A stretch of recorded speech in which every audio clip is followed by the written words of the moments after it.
Hi everyone, welcome to the Earth Science Regents Review podcast series created by the Homix Middle School Earth Science Department. Today we're going to be talking a little bit about the universe. Well, what is the universe? Basically everything as we know it. It's going to be our galaxies, our stars, our planets, our moons, our comets, and even energy.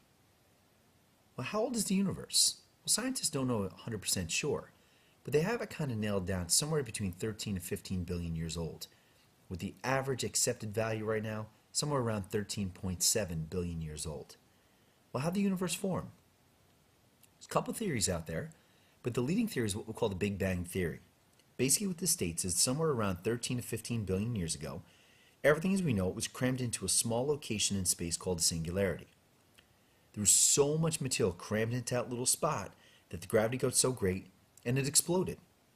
Expansion of this explosion was originally somewhere around the speed of light.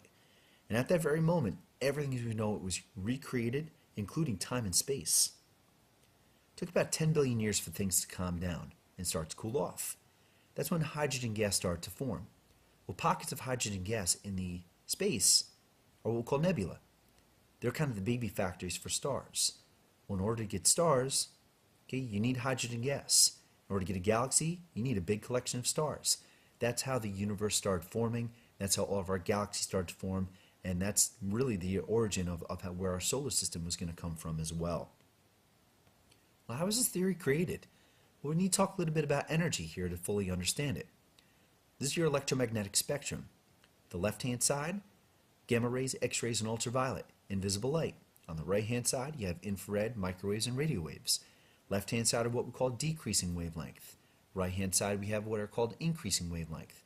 The most important piece of electromagnetic spectrum out of this chart is going to be visible light. And the reason why? We can see it. How do we know we can see it? We can see the colors of the rainbow, Roy G. Biv. Red, orange, yellow, green, blue, indigo, and violet. Well, light energy from our sun, light energy from stars and galaxies, they travel in waves. Okay? And the way that we can identify if an object is moving towards us or away from us is what we call wavelength. And that's basically the distance from top of one wave to top of the next. Now sometimes those waves can be really stretched out. That's what we call long wavelength. Long wavelengths are not really that harmful for us because you don't get hit with as many waves per unit time. So long wavelengths would be a good example. That would be radio waves. Okay? And you have such a long wavelength in between each one, not too harmful for us. Well, you compare that with a short wavelength, like your ultraviolet. We know it can happen to too much exposure to ultraviolet. You end up getting sunburn. Why? The shorter wavelength, you get hit with more waves per unit time. Short wavelengths tend to be a little bit more harmful to us. So the way we categorize or organize our electromagnetic spectrum is by wavelength. Well, what scientists could do is that they can look at light from distant stars and distant galaxies through what we call a spectroscope. So basically what happens is the light produces what almost like a fingerprint. Now you look at the fingerprint in the standard spectrum. Let's just assume that that's a fingerprint for the element hydrogen. Look at the spectrum from a distant galaxy. The spacing of the lines is identical, but if you notice that the spectrum from the distant galaxy, they're shifted to the red end of the spectrum. This is what we call a Doppler redshift. Now this is kind of the evidence that supports the Big Bang actually occurred. Because if objects are moving away from us, the wavelength gets stretched out away from our eye.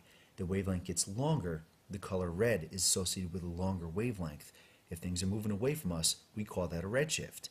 The exact opposite of that would be a blue shift, a Doppler blue shift. Objects coming towards us, okay, those wavelengths get compressed against our eye.